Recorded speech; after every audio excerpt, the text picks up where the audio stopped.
BFM Business, 10h, midi, l'émission 100% placement. Intégral placement, Cédric Decoeur. Deuxième heure d'intégral placement, si vous nous rejoignez, le marché marque le pas ce matin. On débute la semaine en cherchant des catalyseurs pour pousser les feux un peu plus loin. Moins 0,09%, 4759 points, direction Fastea Capital. On y retrouve Thibaut François en ligne. Bonjour Thibaut. Bonjour Cédric. Bon, qu'est-ce qu'on se dit ce matin sur les tables? On cherche des motivations pour aller plus loin, pour poursuivre ce rallye de fin d'année?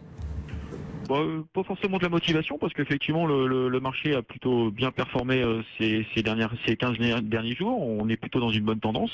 La tendance devrait se poursuivre. On n'a pas forcément de grosses news microéconomiques à attendre à très court terme. Donc on va être rythmé par les flux plutôt pour cette fin d'année et pour le début d'année prochaine. On va aussi être rythmé par la décision de la Fed dans les prochains jours. Mais à part ça, effectivement, la microéconomique devrait pas prendre part, on va dire, à la tendance générale. Donc un rythme qui devrait rester soutenu en faveur des actions au détriment des obligations. C'est ce qu'on voit aux États-Unis, c'est ce qu'on commence à voir en Europe. Donc on va dire, ça consolide un tout petit peu ce matin, mais c'est plutôt logique avec la belle hausse de la semaine dernière. On a par contre des secteurs qui restent très bien orientés, que ce soit le secteur bancaire et aussi le secteur des matières premières, de l'énergie, notamment l'énergie tirée par l'accord qui a été trouvé ce week-end entre les pays membres non membres de l'OPEP. Donc un marché qui consolide un petit peu, mais rien d'inquiétant à très court terme. Vous évoquiez le pétrole. C'est vrai qu'on a du Technip, on a du Total, on a, si on sort de l'indice, du Valourec, on a également du Bourbon parmi les plus fortes hausses, mais il y a aussi le contre-effet, le double effet qui se coule, on va dire, par exemple, sur Air France-KLM. Effectivement, on a un baril qui est très bien orienté, le Brent est au-dessus des $57 ce matin. L'accord était historique quand même entre les pays membres, non membres de l'OPEP. C'est 560 000 barils par jour qui vont être réduits sur 2017, et même la Russie va être de la partie sur la réduction du baril. Donc ça c'est plutôt intéressant. Effectivement, on se retrouve avec en tête des palmarès, des Technip, des Total qui performent très très bien ce matin.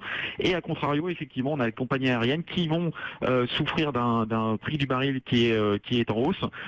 Donc malgré un refinancement d'Air France qui a été annoncé ce matin, ils refinancent 145 millions de dollars de dette à 10 ans qu'ils ont levé à 4,35. Malgré tout ça, Air France est en baisse de 2,5. Effectivement, les compagnies aériennes vont souffrir.